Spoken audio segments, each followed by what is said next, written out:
Hello friends, स्वागत है इस चैनल पर। आज की इस वीडियो में हम लोग देखने वाले हैं जो बिहार दरोगा का 1799 पदों की बहाली आई है, उसके लिए लेकर हम प्रैक्टिस सेट इस चैनल पर चालू कर रहे हैं। आप लोग को पता है फ्रेंड्स कि इसमें जीके से जो क्वेश्चन होता है 55 से 60 होता है, ठीक है फ्रेंड्स। और साइंस से 15 से 20 होता है साइंस से, ठीक है। और बाकी जो वेटेज रहता है करेंट अफेयर्स का रहता है। तो आप लोग देखिए फ्रेंड्स, जीके पर ज़्यादा से ज़्यादा ध्यान रखिए क्योंकि दरोगा के लिए जीके जीएस बहुत ही इंपॉर्टेंट है, ठीक है। तो 55 से 60 नंबर यहाँ से रहता है। तो हम लोग क्या कर रहे हैं कि इस चैनल पर अभी हम चालू कर रहे हैं जीके का प्रैक्टिस सेट, और उसके बाद साइंस का भी प्रैक्टिस सेट चालू करने वाले हैं और करेंट का भी। तो स्पेशली ये दरोगा स्पेशल चैनल है। आप लोग दरोगा की तैयारी करना चाहते हैं तो इसे सब्सक्राइब कर लें। चलिए फ्रेंड्स, हम लोग एक एक करके सारे प्रश्नों को देखें। ये सारे प्रश्न 2008 के प्रीवियस ईयर में दरोगा के एग्जाम में पूछा गया है, ठीक है फ्रेंड्स। ये भी बता देते हैं, जितने भी हम लोग प्रश्न करेंगे सब प्रीवियस ईयर में पूछे गए प्रश्न करेंगे, और इन प्रश्नों के आधार पर हम उन टॉपिकों का भी व्याख्या करेंगे जो पूछे जाने की संभावना है, ठीक है फ्रेंड्स। देखिए, प्रश्न शुरू करते हैं। देखिए, भारत के महान्यायवादी की नियुक्ति कौन करता है? तो आपको फ्रेंड्स पहला यही याद रहना चाहिए कि भारत की जो महान्यायवादी होते हैं ये भारत के सबसे बड़ा विधि अधिकारी होते हैं, और इनकी नियुक्ति भारत के राष्ट्रपति के द्वारा किया जाता है अनुच्छेद 76 के तहत। तो देश के या राष्ट्र के सबसे बड़ा विधि अधिकारी कौन होते हैं? महान्यायवादी होते हैं, ठीक है फ्रेंड्स। और यहाँ से आपको दो तीन चीज़ें और याद रखना है। भारत के प्रथम महान्यायवादी एमसी सीतलवार थे। एमसी सीतलवार जो भारत के प्रथम महान्यायवादी हैं, और वर्तमान में जो भारत के महान्यायवादी हैं आर वेक्टर मनी हैं। आर वेक्टर मनी भारत के वर्तमान महान्यायवादी हैं। तो महान्यायवादी की नियुक्ति अनुच्छेद 76 के तहत राष्ट्रपति करते हैं, और भारत के प्रथम महान्यायवादी एमसी सीतलवार हैं, और वर्तमान महान्यायवादी आर वेक्टर रमनी हैं। अब हम आपको बताने वाले हैं कि इसी तरह राज्य में भी हैं। तो राज्य के सबसे बड़ा विधि अधिकारी को महाधिवक्ता कहा जाता है। क्या कहा जाता है? महाधिवक्ता कहा जाता है, अधिवक्ता कहा जाता है। और इनकी नियुक्ति राज्यों के राज्यपाल के द्वारा अनुच्छेद 165 के तहत किया जाता है। जिस तरह राष्ट्र में, देश में सबसे बड़ा विधि अधिकारी महान्यायवादी होते हैं, उसी तरह राज्य में भी सबसे बड़ा विधि अधिकारी महाधिवक्ता होता है। इसकी नियुक्ति अनुच्छेद 165 के तहत किया जाता है। और कौन करते हैं? तो राज्यों में राज्यपाल करते हैं और केंद्र में राष्ट्रपति करते हैं। चलिए फ्रेंड्स, हम लोग और भी इम्पोर्टेंट प्रश्न अब देखिए, हम लोग देखते हैं कि राष्ट्रपति के द्वारा किन किन लोगों की नियुक्ति की जाती है। देखिए फ्रेंड्स, यहाँ से बिहार दरोगा में भर भर के प्रश्न आते हैं, तो इसलिए आप लोग इन प्रश्नों को ध्यान से देखें और जो भी बताएं उसको स्क्रीनशॉट ले लें। देखिए, प्रधानमंत्री की नियुक्ति अनुच्छेद 75 के तहत किया जाता है, और प्रधानमंत्री के सलाह पर मंत्रिपरिषद की भी नियुक्ति अनुच्छेद 75 के तहत राष्ट्रपति के द्वारा किया जाता है। अनुच्छेद 76 के बारे में आपको पता चल चुका है कि 76 के तहत महान्यायवादी की नियुक्ति होती है, ठीक है फ्रेंड्स। अब आपको एक एक करके बताते हैं, ध्यान से सुनिएगा। देखिए, जो सुप्रीम कोर्ट हैं उसके जो न्यायाधीश हैं, मुख्य न्यायाधीश, तो सुप्रीम कोर्ट के जो मुख्य न्यायाधीश हैं उनकी नियुक्ति अनुच्छेद 124 के तहत किया जाता है। सुप्रीम कोर्ट के मुख्य न्यायाधीश की नियुक्ति अनुच्छेद 124 के तहत किया जाता है।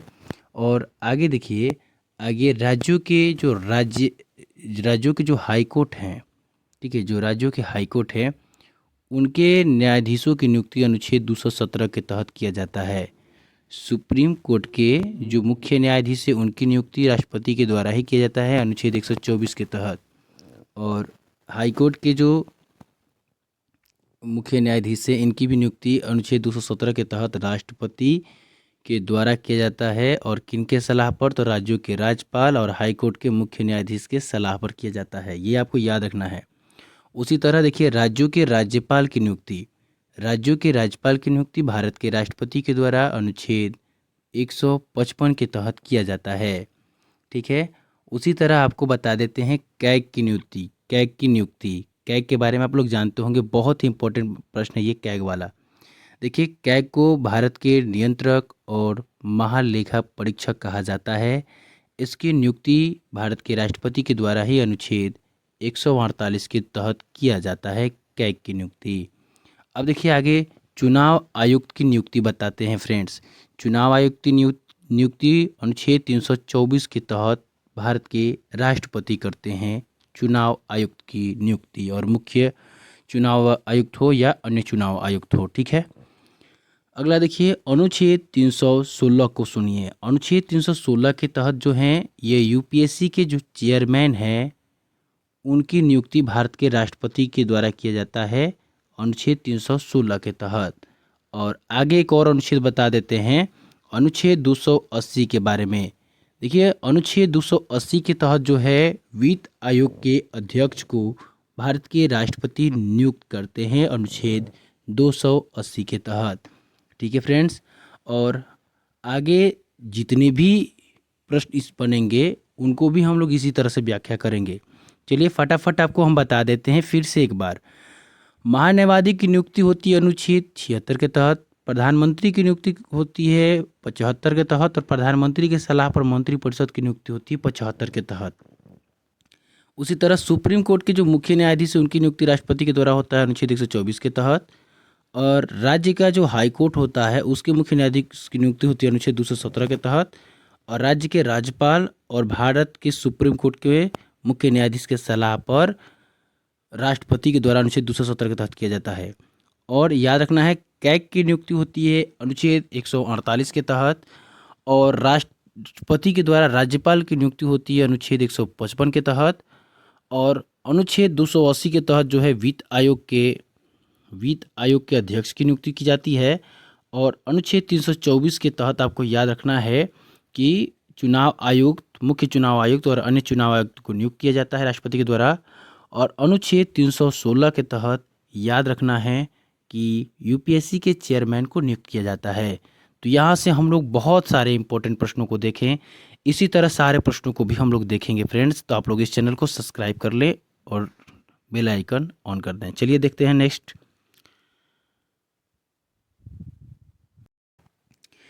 देखिए फ्रेंड्स प्रश्न है, भारत का राष्ट्रपति अपना त्यागपत्र किसे सौंपता है?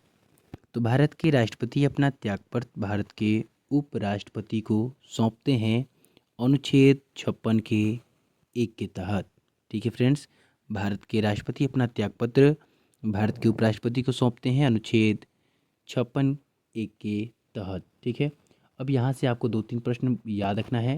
राष्ट्रपति से बहुत सारे प्रश्न बनते हैं। देखिए पहला, राष्ट्रपति के पद का उल्लेख अनुच्छेद 52 में किया गया है। राष्ट्रपति का निर्वाचन संघीय कार्यपालिका शक्ति राष्ट्रपति में निहित है, अनुच्छेद 53 में वर्णित है। उसके बाद राष्ट्रपति का निर्वाचन एक निर्वाचक मंडल द्वारा होगा, अनुच्छेद 54 में वर्णित है। उसके बाद राष्ट्रपति के निर्वाचन की प्रक्रिया अनुच्छेद 55 में वर्णित है। राष्ट्रपति की पद की अवधि अनुच्छेद 56 में वर्णित है। और राष्ट्रपति चुनाव के लिए पुनः पात्रता अनुच्छेद 57 में वर्णित है। और राष्ट्रपति की योग्यता 58 में वर्णित है। और राष्ट्रपति के लिए दिशा निर्देश 59 में वर्णित है। और राष्ट्रपति का शपथ जो है अनुच्छेद 60 में वर्णित है। और राष्ट्रपति पर महाभियोग की प्रक्रिया का वर्णन अनुच्छेद 61 में वर्णित है। चलिए फ्रेंड्स हम फिर से आपको एक एक करके सारे अनुच्छेदों को बता देते हैं। यस, इन अनुच्छेदों से आप लोग फ्रेंड्स देखिएगा हर बार एक प्रश्न आता है, ठीक है। अनुच्छेद से आ जाए या अनुच्छेद में जो बातें बताई गई है वहाँ से ऑब्जेक्टिव में बनाकर प्रश्न दे दे, ठीक है। तो ध्यान देना है। देखिए राष्ट्रपति के पद का वर्णन अनुच्छेद 52 में किया गया है। संघ की कार्यपालिका शक्ति राष्ट्रपति में निहित होती है 53 में। और राष्ट्रपति का निर्वाचन जो है की प्रक्रिया जो है, निर्वाचन का वर्णन कि राष्ट्रपति का निर्वाचन एक निर्वाचक मंडल द्वारा होगा, तो ये अनुच्छेद 54 में वर्णित है। और निर्वाचन की प्रक्रिया या रीति का वर्णन 55 में वर्णित है। और ये 56 1 के तहत आपको याद रखना है कि राष्ट्रपति अपना त्यागपत्र उपराष्ट्रपति को देते हैं, ये भी अनुच्छेद याद रखना है। और 56 के तहत पूछा जाएगा तो राष्ट्रपति के पद अवधि का वर्णन है कि कार्यकाल का वर्णन है। और अनुच्छेद 57 में जो है राष्ट्रपति के चुनाव के लिए पुनः पात्रता से संबंधित है। और 58 में जो है योग्यता से संबंधित है। 59 जो है राष्ट्रपति के दिशा निर्देश से संबंधित है। 60 जो है राष्ट्रपति के शपथ से संबंधित है। और 61 जो है राष्ट्रपति पर महाभियोग की प्रक्रिया से संबंधित है। तो ये राष्ट्रपति से संबंधित अनुच्छेदों को हम आपको बता दिए। अब चलिए और भी 2-3 प्रश्न हम आपको इम्पोर्टेंट बता देते हैं। इसका तब तक स्क्रीनशॉट ले लें। देखिए, भारत के प्रथम अगर राष्ट्रपति पूछा जाए तो कौन थे? तो डॉक्टर राजेंद्र प्रसाद भारत के प्रथम राष्ट्रपति थे। ठीक है। और यहाँ से आपको ये याद रखना है कि भारत के प्रथम राष्ट्रपति जो थे डॉक्टर राजेंद्र प्रसाद थे। और 15वीं राष्ट्रपति जो हैं, 15वीं जो राष्ट्रपति हैं ये हैं द्रौपदी मुर्मू है। कौन है? द्रौपदी मुर्मू है। यह एक आदिवासी हैं। ठीक है, द्रौपदी मुर्मू है। और यहाँ से भी 2-3 प्रश्न बनता है। पहला तो भारत के प्रथम राष्ट्रपति तो आप लोग जानते हैं और वर्तमान भी जानते हैं। ठीक है। और ये याद रखना है कि ये 15वें नंबर के राष्ट्रपति हैं। यहाँ से भी प्रश्न आया है। ठीक है। अब एक प्रश्न और बताते हैं आपको कि पूछा जाएगा कि सबसे लंबा कार्यकाल किस राष्ट्रपति का है? तो डॉक्टर राजेंद्र प्रसाद का जो है कार्यकाल सबसे लंबा था। ठीक है। डॉक्टर राजेंद्र प्रसाद का जो है कार्यकाल सबसे लंबा था। ठीक है फ्रेंड्स, राजेंद्र प्रसाद का कार्यकाल सबसे लंबा था। ठीक है। और सबसे कम कार्यकाल पूछा जाएगा तो याद रखना है डॉक्टर जाकिर हुसैन का कार्यकाल सबसे कम है। डॉक्टर जाकिर हुसैन का कार्यकाल सबसे कम है और सबसे लंबा डॉक्टर राजेंद्र प्रसाद का। समझ में आया फ्रेंड्स? ठीक है। चलिए, ये भी 2 प्रश्न आपको समझ में आया। चलिए नेक्स्ट और कुछ बताते हैं, समझिए। देखिए, अभी हम जिससे ऊपर बताए भी थे। ठीक है। तो देखिए, यहाँ ध्यान रखना है कि लोकसभा के जो अध्यक्ष हैं या उपाध्यक्ष हैं इनका जो है नियुक्ति नहीं होता है। इनके को चुनाव प्रक्रिया के द्वारा चुना जाता है। ठीक है। और लोकसभा के अध्यक्ष का वर्णन जो है अनुच्छेद 93 में वर्णित है। ये आपको याद रखना है। उपराष्ट्रपति के पद का वर्णन अनुच्छेद 63 में है। 66 में है। ठीक है। 63 में है। ठीक है, 63 में है उपराष्ट्रपति का वर्णन, मतलब कि पद का वर्णन। ठीक है।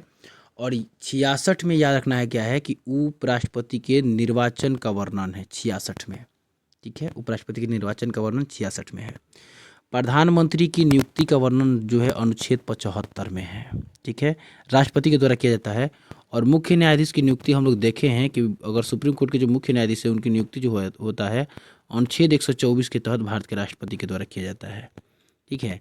प्रधानमंत्री की भी नियुक्ति 75 के तहत किया जाता है राष्ट्रपति के द्वारा। और मुख्य न्यायाधीश की भी नियुक्ति की जाती है अनुच्छेद 124 के तहत राष्ट्रपति के द्वारा। ये सारे इंपॉर्टेंट प्रश्न हैं। इसको हो सके तो आप लोग कॉपी पेन निकाल कर लिख लें। ठीक है, बहुत इंपॉर्टेंट है। देखिए फ्रेंड्स, ये जो क्वेश्चन है ये 2008 का है। तो उस समय पूछा गया था ये प्रश्न। तो अभी वर्तमान के हिसाब से हम लोग देख लेते हैं कि वर्तमान के हिसाब से भारत के जो राष्ट्रपति हैं वो कौन है। तो 15वीं जो राष्ट्रपति हैं वो हैं द्रौपदी मुर्मू।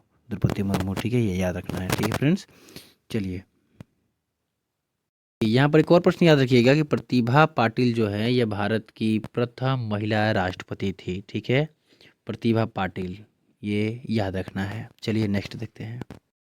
हेलो फ्रेंड्स, देखिए प्रश्न यहाँ पर डालना चाहिए था हमको कि भारत के 30वें थल सेना प्रमुख कौन है बने हैं। ठीक है, ये प्रश्न 2008 में पूछा था कि उस समय पूछा था कि भारत के 27वें करके शायद पूछा था। तो इसको हम एडिट करके 30वें किए हैं, लेकिन यहाँ थल सेना प्रमुख डालना चाहिए था। तो चलिए हम आपको बताते हैं। अगर पूछा जाए कि भारत के 30वें थल सेना प्रमुख कौन है, ठीक है, तो आपको बताना है जनरल उपेंद्र द्विवेदी, थल सेना प्रमुख। यहाँ आपको जोड़ लेना है थल सेना प्रमुख। ठीक है, भारत के 30वें थल सेना प्रमुख जो हैं जनरल उपेंद्र द्विवेदी हैं। अब चलिए आपको 2-3 इंपॉर्टेंट प्रश्न बताते हैं, आपको ध्यान से समझना है। अब देखिए, भारत की अगर सेना प्रमुख पूछा जाए CDS, ठीक है, CDS पूछा जाए, सॉरी, भारत के सेना प्रमुख वर्तमान में कौन है CDS, तो आपको याद रखना है कि अनिल चौहान भारत के वर्तमान सेना प्रमुख है, चीफ ऑफ डिफेंस स्टाफ। ठीक है, कौन है? अनिल चौहान है भारत के वर्तमान सेना प्रमुख, अनिल चौहान। ठीक है फ्रेंड्स, अनिल चौहान। और ये जो है थल सेना के 30वें थल सेना के प्रमुख है जनरल उपेंद्र द्विवेदी। आपको ये याद रखना है। तो थल सेना को अब जान लिए तो आप लोग जल सेना का भी देख लीजिए, ठीक है। इनको संक्षिप्त में CNS कहा जाता है। CNS का मतलब क्या होता है? चीफ ऑफ नेवल स्टाफ, जल सेना प्रमुख। ये कौन है? तो जल सेना के जो प्रमुख है दिनेश के त्रिपाठी। कौन है फ्रेंड्स?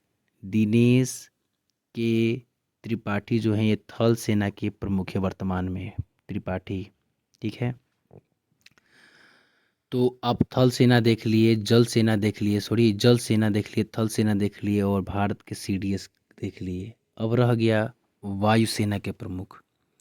भारत के वायुसेना के प्रमुख अभी वर्तमान में कौन है? तो ये आपको याद रखना है। इनको संक्षिप्त में CAS कहा जाता है, चीफ ऑफ एयर स्टाफ। ये कौन है अभी वर्तमान में? तो अमरप्रीत सिंह। कौन है फ्रेंड्स? ये वर्तमान में अमरप्रीत सिंह जो है ये भारत के वर्तमान वायुसेना के प्रमुख हैं। तो चलिए एक एक करके बता देते हैं। भारत के वर्तमान CDS जो हैं अनिल चौहान हैं और 23वें थल सेना के प्रमुख जो हैं जनरल उपेंद्र द्विवेदी हैं, ठीक है। उसी तरह जल सेना के जो प्रमुख है दिनेश दिनेश याद रखना है के त्रिपाठी, दिनेश के त्रिपाठी हैं। और वायुसेना के प्रमुख जो हैं अमरप्रीत सिंह हैं। तो ये आपको याद रखना है, बहुत ही इंपॉर्टेंट ये प्रश्न है। यहाँ से करेंट से प्रश्न रहेगा, ठीक है फ्रेंड्स, सेम इसी तरह रहेगा, याद रखना है। देखिए यहाँ जो प्रश्न पूछा गया है वो प्रश्न को ही ध्यान रखिए। ऑप्शन जो है 2008 का पेपर है तो 2008 वाला ही ऑप्शन डाला गया है, लेकिन हम लोग वर्तमान के साथ जोड़ के पढ़ेंगे। देखिए भारत के मुख्य न्यायाधीश कौन रहे हैं, वही वर्तमान में भारत के मुख्य न्यायाधीश कौन है, ठीक है। तो चलिए यहाँ से हम 2-3 प्रश्न आपको बताएंगे, उसको याद रखना है। आप लोग को तो ये पता चल ही चुका होगा कि भारत के मुख्य न्यायाधीश की नियुक्ति अनुच्छेद 124 के तहत भारत के राष्ट्रपति के द्वारा किया जाता है, ठीक है। भारत के प्रथम जो मुख्य न्यायाधीश थे उनका नाम जो है हीरालाल जे कानिया थे। हीरालाल जे कानिया भारत के प्रथम मुख्य न्यायाधीश थे, हीरालाल, ठीक है फ्रेंड्स। थोड़ा लिखने में दिक्कत हो रहा है, आप लोग समझ लीजिएगा। हीरालाल जे कानिया थे, जे कानिया थे, ठीक है। वर्तमान जो भारत के मुख्य न्यायाधीश हैं जो कि 52वें मुख्य न्यायाधीश हैं, 52वां, ठीक है, मुख्य न्यायाधीश हैं, ये इनका नाम है भूषण राम कृष्ण गवई। भूषण राम कृष्ण गवई भारत के जो हैं, भूषण राम कृष्ण गवई जो हैं भारत के 52वें मुख्य न्यायाधीश हैं, ये याद रखना है, ठीक है। और प्रथम भी मुख्य न्यायाधीश आपको याद हो चुका होगा, ठीक है। ये 14 मई 2025 से कार्यरत हैं, अभी 14 मई 2025 से, ठीक है फ्रेंड्स, ये आपको याद रखना है। चलिए नेक्स्ट देखते हैं। देखिए प्रश्न है कि राज्य मंत्रिपरिषद किसके प्रति उत्तरदायी होती है? तो राज्य का जो मंत्रिपरिषद है वो मुख्यमंत्री के प्रति उत्तरदायी होता है और देश का मंत्रिपरिषद जो है प्रधानमंत्री के प्रति उत्तरदायी होता है। आपको ये भी पता है कि अनुच्छेद 164 के तहत जो है मुख्यमंत्री की नियुक्ति राज्यपाल के द्वारा किया जाता है और मुख्यमंत्री की सलाह पर मंत्रिपरिषद की जो नियुक्ति अनुच्छेद 164 के तहत ही राज्यपाल के द्वारा किया जाता है, ठीक है। और राज्यपाल की नियुक्ति राज्यों में अनुच्छेद 155 के तहत भारत के राष्ट्रपति के द्वारा किया जाता है, ये आपको याद रखना है, ठीक है। और विधानसभा का अगर बात किया जाए तो भारत में जो विधानमंडल है इसके 2 अंग होते हैं, विधानसभा और विधान परिषद। तो भारत में नहीं, बिहार में 2 अंग है इसके, और इससे भारत के मात्र 6 ही राज्यों में विधान परिषद की व्यवस्था किया गया है। अनुच्छेद याद रखिएगा 168 में विधानमंडल का वर्णन है, अनुच्छेद 169 में विधान परिषद का वर्णन है, ठीक है। अनुच्छेद 170 में जो है विधानसभा का वर्णन है, ये आपको याद रखना है, ठीक है। और ये भी याद रखना है कि बिहार में जो है 534 प्रखंड हैं, क्योंकि बिहार दरोगा का क्वेश्चन, मतलब बिहार दरोगा में बिहार से संबंधित क्वेश्चन रहेंगे, तो 534 प्रखंड हैं, 101 अनुमंडल हैं, 9 प्रमंडल हैं, ठीक है, 38 ज़िले हैं, 40 लोकसभा की सीटें हैं और 16 राज्यसभा की सीटें हैं। और क्षेत्रफल के अनुसार बिहार का भारत में 12वां स्थान है, जनसंख्या के अनुसार बिहार का भारत में 3रा स्थान है, ठीक है। और बिहार का क्षेत्रफल 94,163 वर्ग किलोमीटर है। ये सारे इम्पोर्टेंट प्रश्न, इसको देख लीजिएगा। प्रखंड कितने हैं? 534 है। अनुमंडल कितने हैं? 101 है। और प्रमंडल कितने हैं? 9 हैं। जिले कितने हैं? तो 38 हैं। और लोकसभा का सीट कितने हैं? 40 हैं। राज्यसभा का सीट कितने हैं? 16 हैं। और बिहार का क्षेत्रफल कितना है? 94,163 वर्ग किलोमीटर है। और ये याद रखना है कि क्षेत्रफल के अनुसार बिहार का भारत में 12वां स्थान है, और जनसंख्या के अनुसार बिहार का भारत में तीसरा स्थान है। और याद रखना है कि विधानसभा की सीटों की संख्या भारत में कितनी है? तो 243 है। और विधान परिषद की सीटों की संख्या 75 है। ये याद रखना है। और बिहार के वर्तमान मुख्यमंत्री आपको तो पता है, नीतीश कुमार जी हैं। ठीक है। तो बहुत सारे इंपॉर्टेंट प्रश्न हम लोग इस चैनल पर करते जा रहे हैं। ये चैनल आपको अच्छा लगे तो सब्सक्राइब जरूर कर लें। देखिए, प्रश्न है कि जूट के उत्पादन में बिहार का कौन सा जिला अग्रणी है? तो आपको याद रखना है फ्रेंड्स यहाँ पे कि जूट के उत्पादन में बिहार का जो है पूर्णिया जिला सबसे आगे है। ये आपको याद रखना है जूट। ठीक है। अब आपको 2-3 प्रश्न आपको बताएंगे, बहुत इंपॉर्टेंट, उसको याद रखना है। ठीक है। पहला प्रश्न आपको याद रखना है कि वर्तमान में चावल के उत्पादन में रोहतास प्रथम स्थान पर आ गया है। ठीक है।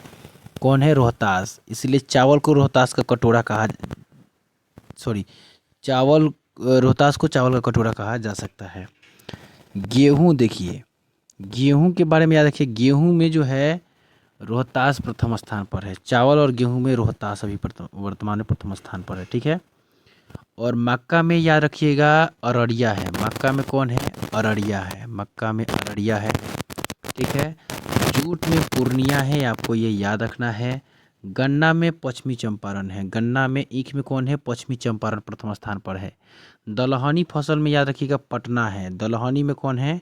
पटना है। दलहनी फसल में पटना है। सरसों में जो है बेगूसराय है। सरसों में जो है बेगूसराय है। याद रखिएगा सरसों में प्रथम स्थान पर कौन है? बेगूसराय है। और तंबाकू में समस्तीपुर है। तंबाकू में समस्तीपुर है। ठीक है। तंबाकू में समस्तीपुर प्रथम स्थान पर है। और याद रखिएगा सोयाबीन में जो है बक्सर है। सोयाबीन में जो है बक्सर है। ठीक है। अब देखिए, चावल में रोहतास है, गेहूं में रोहतास है। ठीक है। उसके बाद तंबाकू में समस्तीपुर है। ठीक है। उसके बाद याद रखिएगा सरसों में जो है बेगूसराय है। सरसों में कौन है? बेगूसराय है। दलहनी में जो है पटना है। दलहनी में पटना है। गन्ना याद रखिएगा पश्चिमी चंपारण। गन्ना में पश्चिमी चंपारण। ठीक है। और याद रखिएगा सोयाबीन में जो है बक्सर है। सोयाबीन में बक्सर है। ठीक है फ्रेंड्स। और अगला जो है मक्का में अररिया, याद रखिएगा मक्का में अररिया।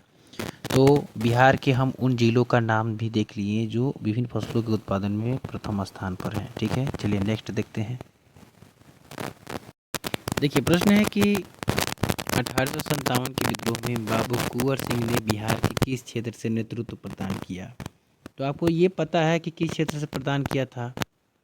किस क्षेत्र से प्रदान किया था? तो ये आरा से किए थे बाबू कुंवर सिंह, आरा के जगदीशपुर से। ठीक है।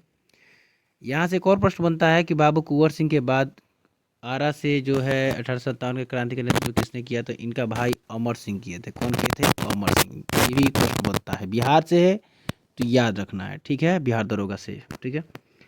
और एक और प्रश्न आपको याद रखना है, बहुत इंपॉर्टेंट, कि पटना से कौन किए थे? तो पटना से पीर अली खान किए थे। पटना से पीर अली खान किए थे। पटना से पीर अली खान किए थे। पटना से पीर अली खान किए थे। ठीक है। और याद रखना है कि छपरा से कौन किए थे? तो मोहम्मद हुसैन किए थे। छपरा से भी एक व्यक्ति किया था, उसका नाम याद रखना है। छपरा से मोहम्मद हुसैन किए थे। मोहम्मद हुसैन छपरा से किए थे। मोहम्मद हुसैन किए थे। छपरा से मोहम्मद हुसैन किए थे। छपरा से मोहम्मद हुसैन, पटना से पीर अली, और आरा से कुंवर सिंह, और कुंवर सिंह के बाद उनका भाई अमर सिंह किए थे। और जो संथाल जो परगाना है, संथाल परगाना जो है, वहाँ से किए थे सिद्धू और कान्हू। सिद्धू और कान्हू किए थे। सिद्धू और कान्हू किए थे। अगला आपको याद रखना है कि राजगीर से हैदर अली खान किए थे। राजगीर से कौन किया था? तो हैदर अली खान राजगीर से किए थे। हैदर अली खान राजगीर से किए थे। ये आपको याद रखना है। बहुत इंपॉर्टेंट ये सब प्रश्न है बिहार दरोगा के लिए। आपको जो बताए हैं, जैसे कि कुंवर सिंह के बाद अमर सिंह किए थे, और पटना से कौन किए थे, ये भी याद रखना है। पटना वाला याद रखना है, ये पूछा जाता है, पीर अली खान। और एक याद रखना है कि संथाल परगना से सिद्धू और कान्हू किए थे, ठीक है, और राजगीर से हैदर अली खान किए थे, और छपरा से मोहम्मद हुसैन खान किए थे, ठीक है। चलिए हम लोग नेक्स्ट प्रश्नों को देखते हैं। देखिए प्रश्न पूछा गया है कि नवनिर्मित नालंदा विश्वविद्यालय के विजिटर कौन बनाए गए हैं।